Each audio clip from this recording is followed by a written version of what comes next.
আমি 1971 সালে শেষ দিকে জয়েন করেছি স্কুলে। 2005 সালে রিটায়ার করেছি। আমার এই শিক্ষক জীবন খুব আনন্দে কেটেছে, ছাত্রদের সঙ্গে খুব আনন্দে কেটেছে। আমার জীবনে যত সুখ দুঃখ আছে, সুখটাই এই স্কুলের ভিতরেই ছিল। সুখটাই এই ছাত্র শিক্ষকের এই অনুষ্ঠান, এটাই হচ্ছে শিক্ষকদের একমাত্র পাথেয় যা সারা জীবন থাকবে।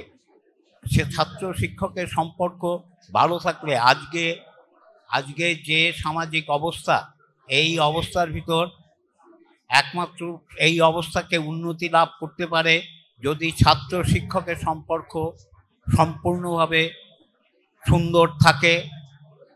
এবং এই যে আজকে অনুষ্ঠান হচ্ছে, পুরনো ছাত্ররা আসছে, শিক্ষকদের, আমাদের এই শিক্ষকরা যারা প্রাক্তন আছি তাদের সকলেরই একটা আনন্দ অনুভব করছে যে এই শিক্ষকতা করেছি বলেই আমরা এই সম্বর্ধনা পাচ্ছি, এবং এটাই হচ্ছে আমাদের জীবনের একটা বিরাট পাওনা।